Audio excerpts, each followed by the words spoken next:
Stage पर तशरीफ़ फरमा उलमाए किराम, शुराए-ए-ज़ाम, सुनने वाले हमारे बुजुर्गों, दोस्तों, अजीज साथियों, अस्सलामु अलैकुम वरहमतुल्लाहि वबरकातुहू।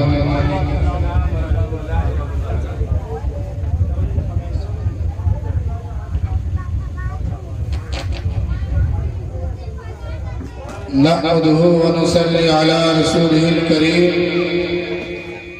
अम्मा बाद, फ़अऊज़ु बिल्लाहि मिनश शैतानिर रजीम, बिस्मिल्लाहिर रहमानिर रहीम। लक़द मन्नल्लाहु अलल मुअमिनीना इज़ बअस फ़ीहिम रसूला आमन्तु बिल्लाहि सदक़ल्लाहुल अज़ीम व सदक़ रसूलुहुन नबियुल करीम व नहनु अला ज़ालिका लमिनश शाहिदीन वश्शाकिरीन वल्हम्दुलिल्लाहि रब्बिल आलमीन। निसार तेरी चहल पहल पर हजारों ईदें रबीउल अव्वल, सिवाय इब्लीस के जहां में सभी तो खुशियां मना रहे हैं। आला हजरत फरमाते हैं, तेरी नस्ले पाक में है बच्चा बच्चा नूर का, तेरी नस्ले पाक में है बच्चा बच्चा नूर का, तू है ऐने नूर तेरा सब घराना नूर का, तू है ऐने नूर तेरा सब घराना नूर का।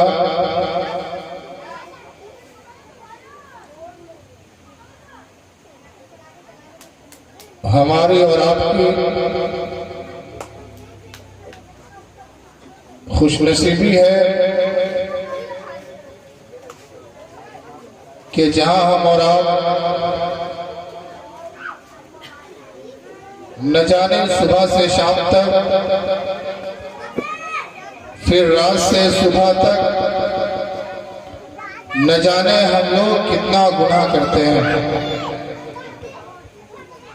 ये अल्लाह का एहसान है कि अल्लाह ताला ने एक रात हमें ऐसा मयस्सर किया जिस रात में हम किसी दुनियादार का जिक्र नहीं सुनेंगे, किसी दुनिया वालों का जिक्र नहीं सुनेंगे, बल्कि इस रात में सिर्फ अल्लाह और उसके रसूल का जिक्र होगा। और शायर कहता है, जहां जिक्र हबीब होता है वहां खुद खुदा करीब होता है, उनके महफिल में बैठने वाला आदमी खुश नसीब होता है। जहां अल्लाह और उसके रसूल का जिक्र होता है वहां इंसान से ज्यादा फरिश्ते मौजूद रहते हैं। जब ये फरिश्ते अल्लाह की बारगाह में जाते हैं तो अल्लाह फरमाता है, मेरे फरिश्तों तुम कहां गए थे? फरिश्ते फरमाते हैं, मौला मैं उस जगह गया था जहां तेरा जिक्र और तेरे हबीब का जिक्र हो रहा था। अल्लाह फरमाता है, मेरे फरिश्तों उस जगह कितने लोग मौजूद थे? फरिश्ते फरमाते हैं, मौला वहां फला इब्ने फला फला लोग मौजूद थे। अल्लाह फरमाता है, मेरे फरिश्तों तुम गवाह रहना, जितने लोग उस मजलिस में थे मैंने उन तमाम लोगों को बख्श दिया। तो इतनी बड़ी दौलत, इतनी बरकत, इतना बड़ा इनाम किसी चाय के नुक्कड़ पर आपको नहीं मिलेगा, किसी पान के दुकान पर नहीं मिलेगा, किसी मेले में नहीं मिलेगा, बल्कि उसी महफिल में मिलेगी जहां अल्लाह और उसके रसूल का जिक्र होगा। कहां से शुरू करें, कहां खत्म करें? मेरी बात थोड़ा कड़वी होती है क्योंकि लोग मीठा तो खाना पसंद करते हैं लेकिन कड़वा खाना पसंद नहीं करते हैं। जलसों का हालत यह है कि जो मौलाना फ्री में जन्नत बांटता है उस मौलाना की तकरीर बहुत गौर से सुनी जाती है। जन्नत इतनी आसान नहीं है। अगर जन्नत इतनी आसान होती तो अबू बकर सिद्दीक रज़ी अल्लाह ताला अन्हु रात रात भर क़याम नहीं करते, रात रात भर खड़े होकर कुरान पाक की तिलावत नहीं करते। अगर जन्नत इतनी आसान होती तो हमारे फारूक आज़म तिनका को लेकर हाथ में ये नहीं कहते मौला तू हमें ये तिनका बना देता ताकि कल बरोज़े महशर हमें तेरे सामने हिसाब व किताब नहीं देना पड़ता। जन्नत इतनी आसान नहीं है। क्या आप जलसे में आ गए, एक बार सुभान अल्लाह पाँव उठाकर हाथ उठाकर बोल दिए जन्नत मिल जाएगी, ऐसा नहीं है। बल्कि जन्नत में जाने के लिए हमें नफ्स की कुर्बानी देनी पड़ेगी।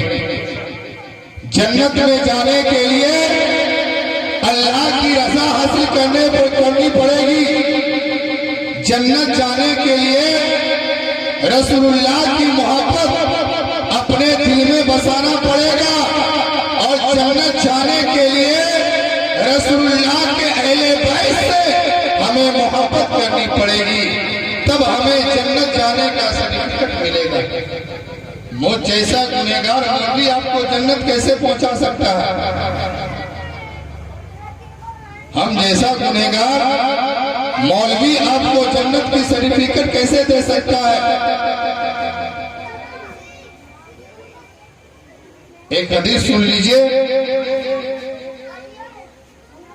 हजरत अबू हुरैरा रज़ी अल्लाह ताला अन्हु से रसूलुल्लाह ने कहा, अबू हुरैरा जाओ तुम्हें रास्ता में जो मिले उसे जन्नत की बशारत दे देना। अबू हुरैरा निकले और रास्ते में अबू बकर सिद्दीक मिल गए। कहा, अबू बकर सिद्दीक आप जन्नती हैं, आपको जन्नत की बशारत है। हजरत अबू बकर सिद्दीक ने कहा, सदकता। आगे बढ़े, उमर फारूक आज़म मिले। क्या है उमर फारूक आज़म, आप जन्नती हैं, जन्नत की बशारत है। अबू बकर सिद्दीक ने उमर फारूक आज़म ने अबू हुरैरा को धक्का दे दिया। अबू हुरैरा रज़ी अल्लाह ताला अन्हु जमीन पर गिर गए। अबू हुरैरा रज़ी अल्लाह ताला अन्हु रसूलुल्लाह की बारगाह में कहे कि या रसूलल्लाह, मैंने अबू बकर सिद्दीक से कहा आप जन्नती हैं। उन्होंने कहा, सदकता। मैंने उमर फारूक आज़म से कहा, उन्होंने हमें धक्का दिया और जमीन पर गिरा दिया। रसूलुल्लाह ने कहा, बुलाओ उमर को। उमर फारूक आज़म रसूलुल्लाह की बारगाह में हाजिर हो गए। कहा, उमर तूने अबू हुरैरा को धक्का दिया है। कहा, या रसूलुल्लाह ये जन्नत बांट रहा था इसीलिए मैंने इसे धक्का दिया। रसूलुल्लाह ने कहा, ऐ उमर मैंने अबू हुरैरा से कहा था कि तुम्हें रास्ता में जो मिले उसे जन्नत की बशारत दे देना। उमर फारूक आज़म ने कहा, या रसूलल्लाह अगर इसी तरह जन्नत बांटी गई तो लोग नेक काम करना छोड़ देंगे, नेक अमल करना छोड़ देंगे।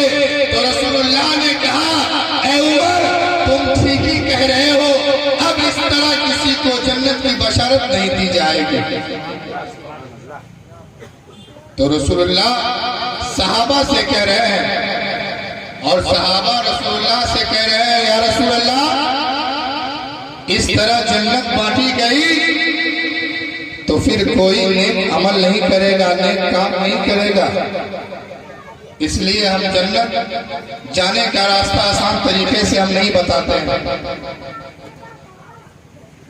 जन्नत जाना चाहते हो तो अल्लाह की बारगाह में सजदा करो, अल्लाह की बारगाह में क़याम करो, अल्लाह की रज़ा हासिल करो। नमाज इस ख्वाहिश से मत पढ़ो कि हमें जन्नत मिल जाएगी, बल्कि नमाज इस ख्वाहिश से पढ़ो कि अल्लाह हमसे राजी हो जाए, उसका रसूल हमसे राजी हो जाए। जब अल्लाह उसका रसूल हमसे राजी हो जाएगा, जन्नत क्या चीज है, पूरी दुनिया हमारी मुट्ठी में आ जाएगी। और जिन लोगों ने अल्लाह उसके रसूल की खुशनुदी के लिए, अल्लाह की रज़ा के लिए इबादत किया है, अल्लाह ताला ने उसको दुनिया में मकबूल कर दिया है। वो दुनिया से चले भी गए हैं, लेकिन आज भी उनका तज़किरा हो रहा है, आज भी उनका जिक्र हो रहा है। तो हमने सिर्फ ये समझ रखा है कि बस महफिल में आ जाएंगे, 4 बार शायद नात पढ़ेगा, सुभान अल्लाह कह देंगे, जन्नत में दरख्त लग जाएगी। फिर जमीन कहां से लाओगे? दरख्त तो लग जाएगी, फिर जमीन कहां से लाओगे? जमीन पाने के लिए तुम्हें अल्लाह की रज़ा हासिल करनी पड़ेगी, अल्लाह के रास्ते पर चलना पड़ेगा। जो रास्ता हमें अल्लाह ने और उसके रसूल ने बताया है, उस रास्ते पर हमें चलना पड़ेगा। हम अपने आप को मुसलमान तो कहते हैं शान से, हम ये कहते हैं अल्लाह एक, मजहब इस्लाम एक, अल्लाह की किताब कुरान एक, हम रसूल के गुलाम हैं। लेकिन अगर हमें कहने दिया जाए तो मैं ये कह सकता हूं, हम अल्लाह को तो मानते हैं लेकिन अल्लाह की नहीं मानते हैं।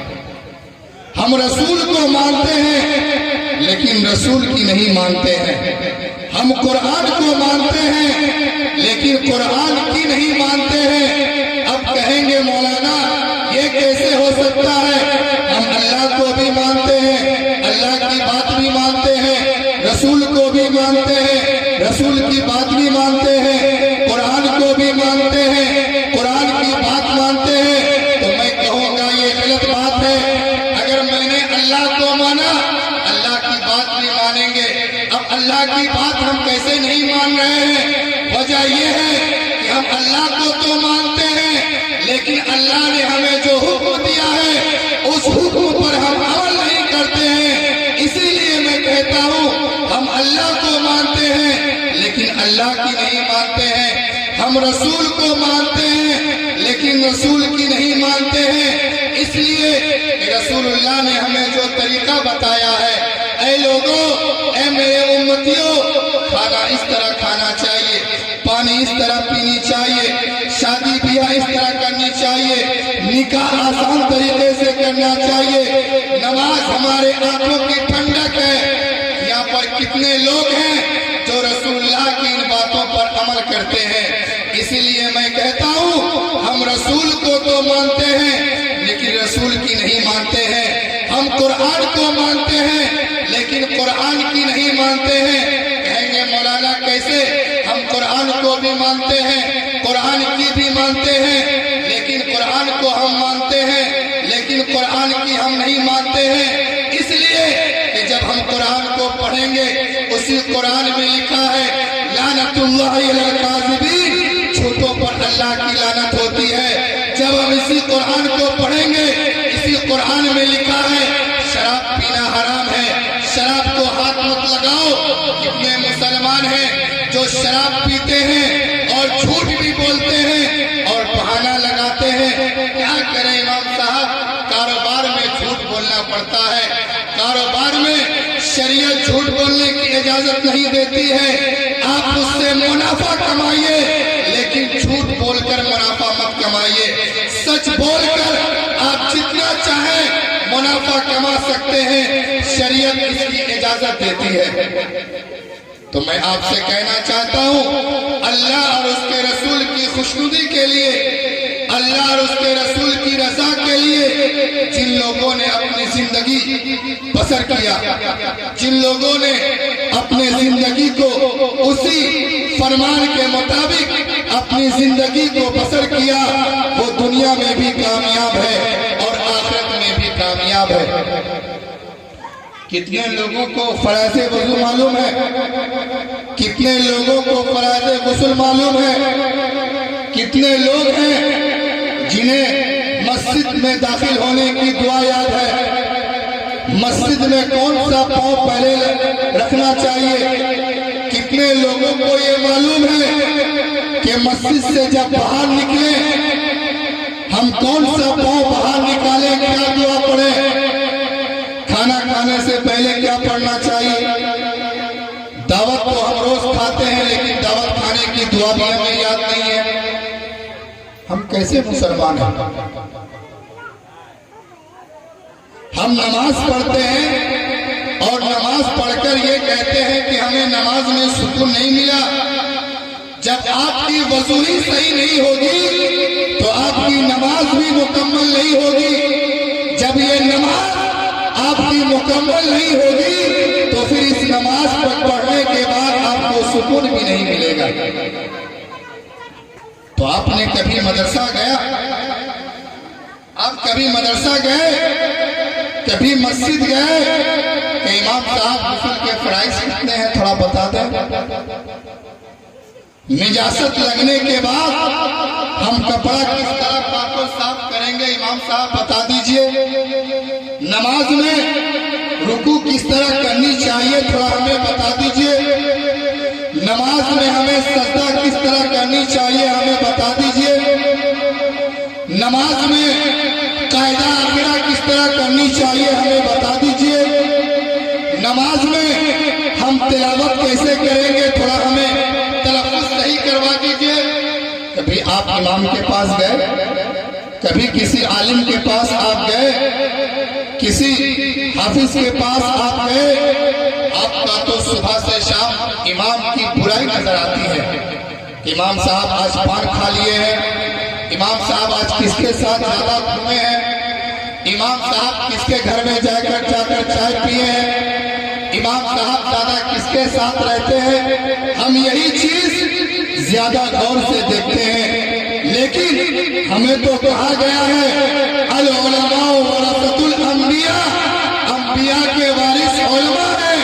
इन उलमा के सोहबत में रहो ताकि तुम्हें कुछ दीन की बातें सीखने का मौका मिले, कुछ तुम्हें कुरान की बातें सुनने का मौका मिले, कुछ तुम्हें हदीस पाक की बातें सुनने का मौका मिले। हमें तो ये कहा गया था कि उलमा की सोहबत में बैठो, उलमा की सोहबत में रहो ताकि तुम्हारा दुनिया भी अच्छा हो जाए और तुम्हारा आखिरत भी अच्छा हो जाए। हम नमाज पढ़कर ये कहते हैं हमें सुकून नहीं मिला। 40 साल से नमाज आदमी पढ़ रहा है, लेकिन उसके अंदर से बुराइयां खत्म नहीं हुई है। उसकी वजह जानते क्या है? कि इसकी नमाज अल्लाह की बारगाह में कबूल नहीं है, क्योंकि कुरान ने कहा है इन्नस सलात तन्हा अनिल फ़ाहिशा वल मुनकर, बेशक नमाज बेहयाई और बुरी बातों से रोकती है। फिर हम नमाज पढ़कर जब मस्जिद से निकलते हैं फिर किसी की चुगली क्यों करते हैं? किसी मुसलमान को हम परेशान क्यों करते हैं? फिर किसी मुसलमान को हम तकलीफ क्यों पहुंचाते हैं? कुरान तो कह रहा है बेशक नमाज बेहयाई और बुरी बातों से रोकती है। पहले नमाज हमारी कबूल तो हो जाए, तब तो ये नमाज हमें हमारी बुराई से रोकेगा। हम रुकू कर रहे हैं, रुकू में कितना झुकना चाहिए भी हमें पता नहीं। हम सजदा करते हैं, सजदा में नाक सटना कितना चाहिए ये भी हमें पता नहीं। पाँव की उंगलियां हमारी कितनी जमीन पर लगना चाहिए ये भी हमें पता नहीं। फिर नमाज आपकी कबूल कैसे हो? हर चीज का एक तरीका है, हर चीज का एक सिस्टम है। जब तक हम उस सिस्टम से नहीं करेंगे वो चीज हमारी मुकम्मल नहीं हो सकती है। इसी तरीके से नमाज है। नमाज का आलम तो ये है, माफ कीजिएगा, कि जवानी में तो बमुश्किल चंद लोग नमाज पढ़ते हैं। जब इनकी उम्र 40 साल की 50 साल की हो जाती है, जब इनके कब्र में दर्द, पांव में दर्द, सर में दर्द, पेशाब भी इनका नहीं रुकता है, वजू भी इनका ज्यादा देर तक सही सलामत नहीं रहता है, अब ये साहब नमाज शुरू करते हैं। अब इस आलम में कोई नमाज का तरीका सीखेगा, अगर सीख भी लिया, सीखने की ख्वाहिश भी करता है, तो कहता है 40-50 साल की उम्र में अगर नमाज का तरीका सीखेंगे, वजू का तरीका सीखेंगे, तो लोग हमें ताना देंगे। ऐसा नहीं है इस्लाम में, बल्कि रसूलुल्लाह ने कहा उतलिबुल इल्मा मिनल महदे इलल लहद, इल्म दीन सीखते रहो माँ के गोद से लेकर कब्र की गोद तक। ऐसा नहीं है कि हमारी उम्र 40 साल हो गई तो हम बहुत बड़े अल्लामा फहामा हो गए, मुफ्ती हो गए। अगर हमारी उम्र 50 साल की हो गए तो अब हम नमाज का तरीका नहीं सीखेंगे, रुकू का तरीका नहीं सीखेंगे, वजू का तरीका नहीं सीखेंगे। ऐसा नहीं है, बल्कि कब माँ की गोद से लेकर कब्र की गोद तक इल्म दीन सीखते रहो। और इल्म दीन सीखने की बरकत क्या है? इल्म दीन, अगर कोई 80 साल का बूढ़ा भी मदरसे की चटाई पर बैठकर अलीफ बा ता सा जीम हा सा पढ़ता है तो उसकी बुलंदी इतनी बढ़ जाती है कि जब वो मदरसे से बाहर निकलता है तो वो मेहमान रसूल कहलाता है। और मेहमान रसूल का मर्तबा इतना बुलंद है कि जब मेहमान रसूल जमीन पर चलते हैं तो फरिश्ते अपना पर बिछा देते हैं उनके इस्तकबाल के लिए। तो ये मर्तबा 80,000 रुपया स्कूल में देकर अपने बच्चों को तालीम देने के बाद भी नहीं मिलेगा, बल्कि जो मौलवी आपको फ्री में कुरान की तालीम देता है, हदीस की तालीम देता है, उन्हीं के पास पढ़ने से यह मर्तबा आपका। हालात तो ये है कि इंग्लिश मीडियम में हम पढ़ाते हैं और वीआईपी स्कूल का इंतखाब करते हैं। जिस स्कूल का फीस ज्यादा होता है उसी स्कूल में हम एडमिशन करवाते हैं और फख्र से हम ये कहते हैं कि मेरा बेटा ऐसा स्कूल में तालीम हासिल कर रहा है जहां जिस स्कूल के 1 महीने का फीस 1 लाख है। डॉक्टर बना लो, इंजीनियर बना लो, प्रोफेसर बना लो, जज बना लो, वकील बना लो, कुछ भी बना लो, अगर कुरान उसे नहीं पढ़ने आता तो जमाना उसे जाहिल कहेगा। और मरने के वक्त में और मरने के बाद भी ये तालीम तुम्हें काम नहीं आएगी। जो तालीम को तूने गिरा समझा था, हकीर समझा था, वही तालीम तुम्हारे मरने के बाद काम आएगा। जब तुम्हारी सांसें रुकी रहेगी, तुम्हारी रूह हलक में रुकी रहेगी, उस वक्त तुम्हारा बच्चा किसी आलिम के पास जाएगा, किसी हाफिज के पास जाएगा, किसी कारी के पास जाएगा, कहेगा इमाम साहब चलिए हमारे वालिद साहब की रूह नहीं निकल रही है, रूह अटकी हुई है। उस वक्त यही कुरान पाक आपको काम देगा। अगर अपने बच्चों को हम कुरान की तालीम देंगे तो वो किसी आलिम किसी हाफिज के पास नहीं जाएगा, बल्कि वो कुरान पाक खोलेगा और सूरह यासीन पढ़ना शुरू कर देगा। हालात तो ये हो गए हैं कि बाप का इंतकाल हुआ, मदरसा में गया, इमाम साहब आजकल हमारे अब्बा का चारों में तीजा है। मदरसे के बच्चे आए और कुरान पाक पढ़ना शुरू कर दिया। आधा घंटे के बाद घर के मालिक आते हैं, कहते हैं कहीं खत्म हुआ। मदरसे के लोग कहते हैं एक खत्म हुआ। का इमाम साहब इतना में नहीं पहुंच पाएगा, एक खत्म और कीजिए। एक खत्म और हो गया, एक खत्म और कर दीजिए। आप लोग तो राजधानी हैं, बेटा को पता ही नहीं कुरान तरतील से पढ़ना चाहिए। वरत्तिल कुरान तरतीला, कुरान तरतील के साथ पढ़ो। और बेटा लेफ्ट राइट करता है, क्योंकि हमने अपने बेटे को कुरान की तालीम दिया ही नहीं, तो वो क्या कुरान पढ़ेगा। आपको कब्र में पिटाई होगी, जम के धुनाई होगी।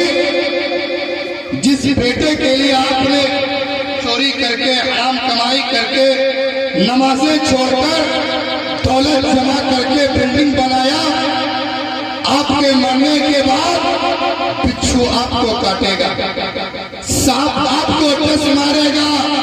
जिस दौलत को छोड़कर आप गए हैं, इसी दौलत पर आपका बेटा अय्याशी करेगा, मौज मस्ती करेगा, लेकिन वो बच्चा कभी भी आपके नाम से सूरा फातिहा पढ़कर इसाले सवाब नहीं करेगा। तो इस बात को आप नोट कर लीजिए कि दुनिया में कितनों ही तालीम दे दीजिए, लेकिन सबसे पहला तालीम जो है वो दीन की तालीम है। दीन की तालीम दीजिए, ताकि जब दीन की तालीम वो हासिल करेगा तो उसी तालीम में ये होगा, वो बिल वालिदैन एहसाना, अपने वालिदैन के साथ एहसान करो, अच्छा सलूक करो। जब उसी हदीस को पढ़ेगा तो उसी हदीस में लिखा होगा माँ के कदमों के नीचे जन्नत है। जब उसी तालीम को हासिल करेगा तो उसी हदीस में लिखा होगा कि कम से कम जुमा टू जुमा अपने बाप के कब्र पर जाओ और सूरा फातिहा पढ़कर अपने बाप के लिए साले सवाब कर दो। इतनी बड़ी नेमत, इतनी बड़ी बरकत बड़े स्कूलों में भी आपको तालीम नहीं मिलेगा। और हम ये कहते हैं बच्चा खराब हो गया, पहले चचा खराब हुआ है तब बच्चा खराब हुआ है। आज से 20 साल, 25 साल, 30 साल पीछे जाइए तो अगर बाहर में कोई चचा, कोई दादा अगर बच्चे को मारता था तो अगर वो बच्चा घर में आकर शिकायत करता था तो घर के लोग उसे पीटते थे कि तुम कोई गलती किया होगा इसलिए तुम्हें चचा मारे होंगे, दादा मारे होंगे। अभी बच्चा को ये टिप्स दिया जाता है कि मार खा के मत आएगा, मार के आएगा। मार खा के नहीं आएगा बल्कि मार के आएगा। बच्चे को हम गुंडा बनाते हैं, जब ये बच्चा गुंडा बन जाता है तो बाहर में जो गुंडागर्दी होती है फिर घर में भी गुंडागर्दी होने लगती है। अब वही गुंडा, जिस गुंडे को हमने गुंडा बनाया, जिसको बाहर में मैंने गुंडा बनाया कि हमारा नाम रोशन होगा, मोहल्ले में मेरा रोबो दबदबा होगा, वही गुंडा बेटा जब घर में आता है बाप के सीने पर चढ़ के कहता है हमें 50,000 रुपया चाहिए, हमें घूमने जाना है, हमें 1 लाख रुपया चाहिए, हमें मार्केट जाना है, हमें सामान लेना है, बीवी की ख्वाहिश पूरी करनी है। इस गुंडे को गुंडा किसने बनाया? हमने बनाया। अगर इसको हम इस्लाम की तारीख पढ़ाए होते, इमाम हुसैन की सीरत पढ़ाए होते, गौसे आजम की सीरत को पढ़ाए होते, गरीब नवाज की तारीख को पढ़ाए होते, तो ये बच्चा हमारी छाती पर कभी चढ़ के 50,000 नहीं मांगता, बल्कि कहता वालिद साहब आप बहुत मेहनत कर लिए, अब आपके बुढ़ापे यही है, आप घर में आराम कीजिए, हम कमाएंगे और आपको दाल रोटी खिलाएंगे, आपकी खिदमत करेंगे। ये तो हमारा होता नहीं है।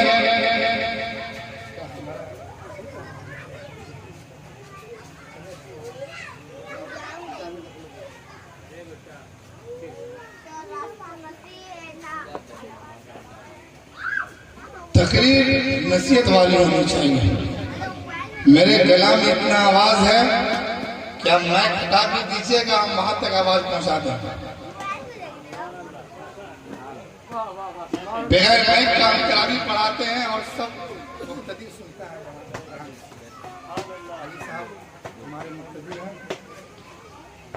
तो मैं जो कह रहा हूं, अरे मुक्तदा का क्या हाल है, मुक्तदा का जो हालत हुआ है 10-20 साल में, अल्लाह बचाए, लोगों ने तो कसम खा लिया है कि अपने बेटा को हाफिज मौलाना नहीं बनाएंगे।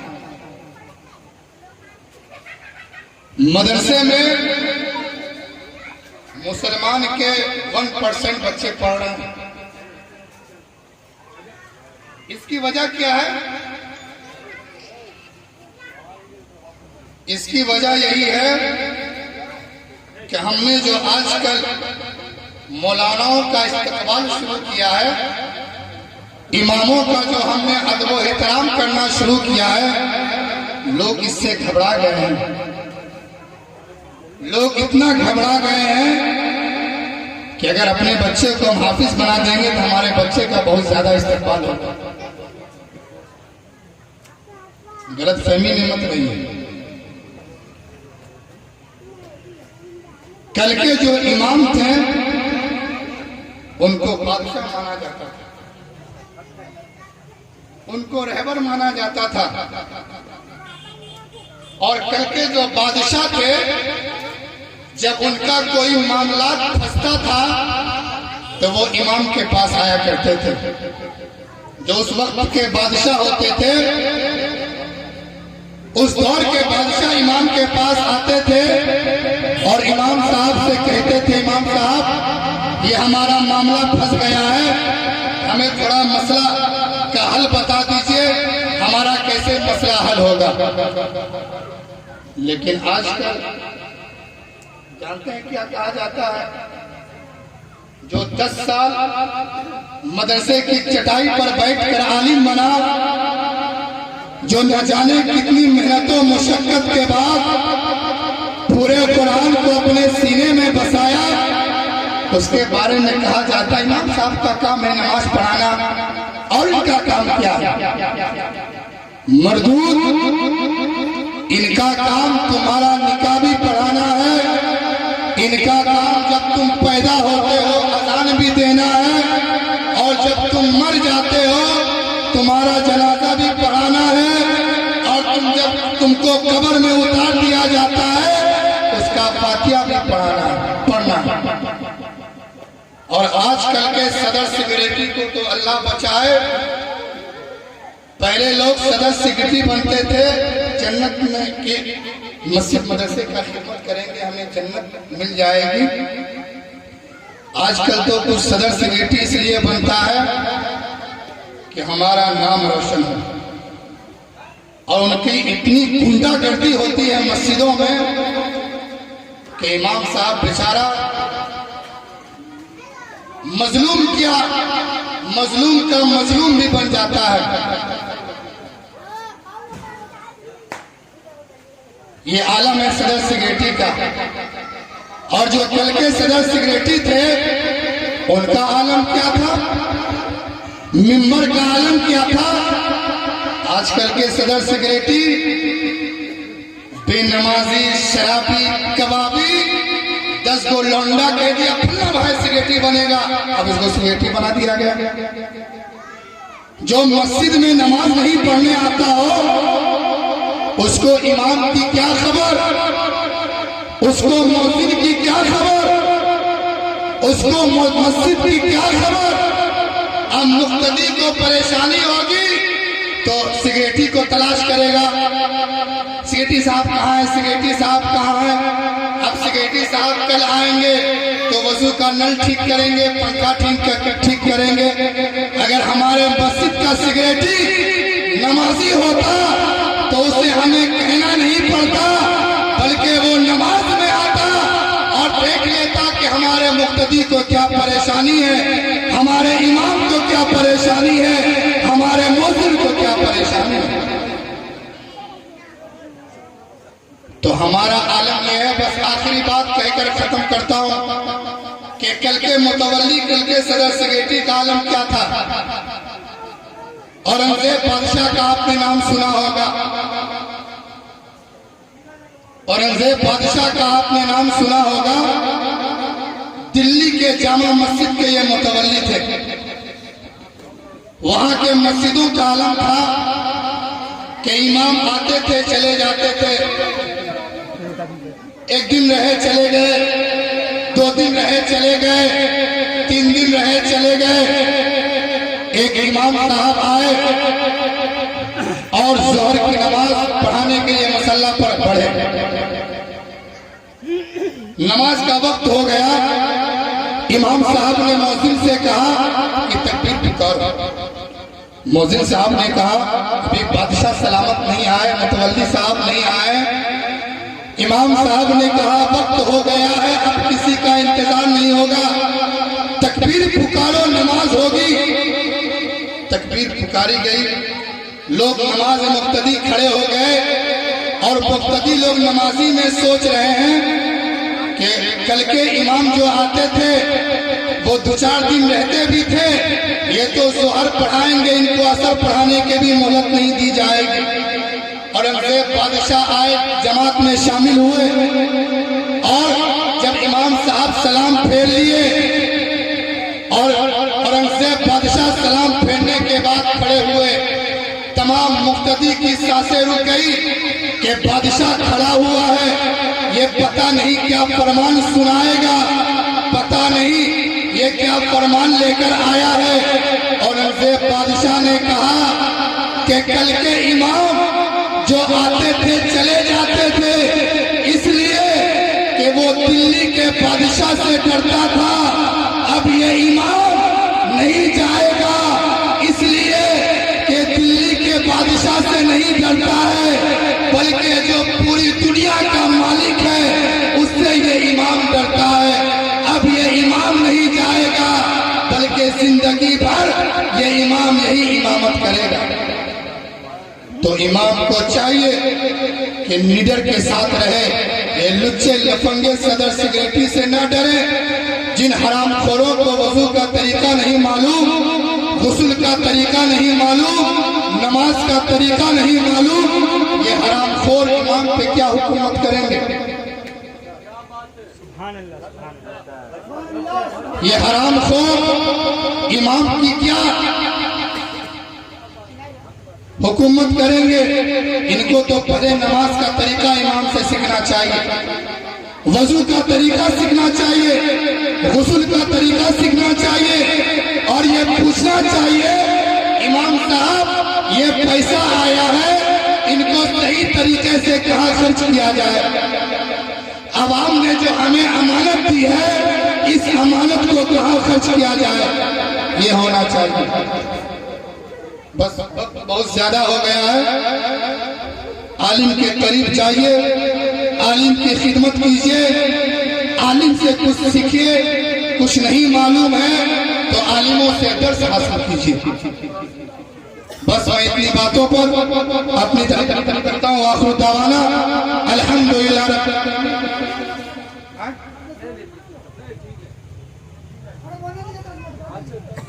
दरूद पाक पढ़ लीजिए। कमेटी का मेंबर तो नाराज हो जाता है, आप काहे बोलना है, बोलिए। ऑपरेशन कर रहे हैं कमेटी का।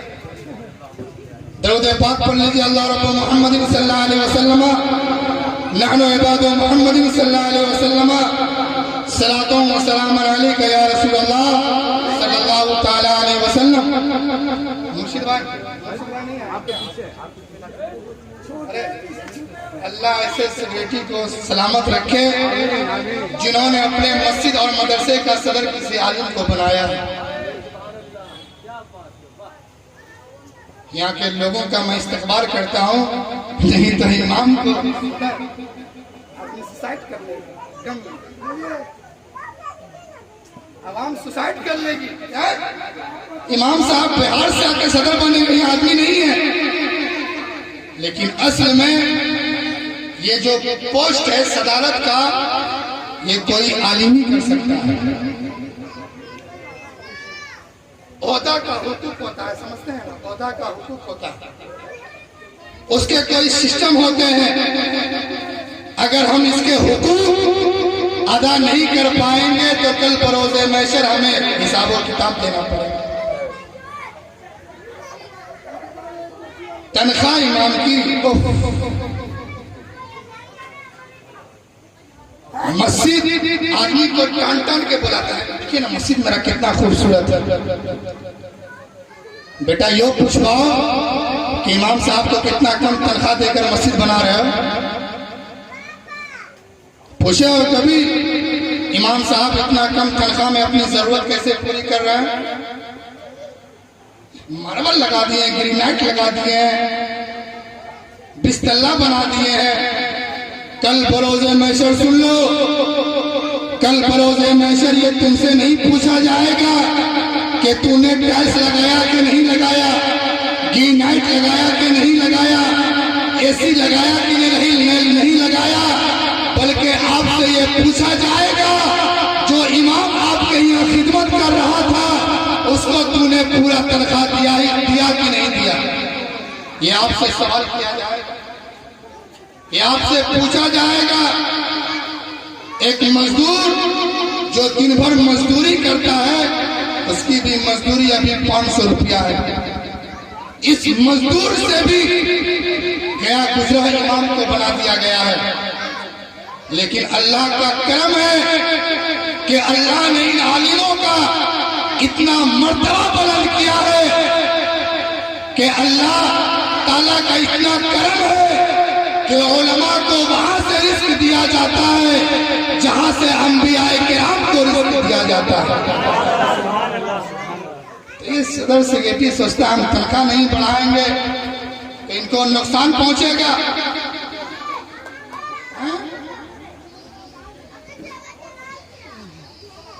क्योंकि इनको हुकूक ही नहीं मालूम इमाम का, मौज़िन का, मस्जिद का।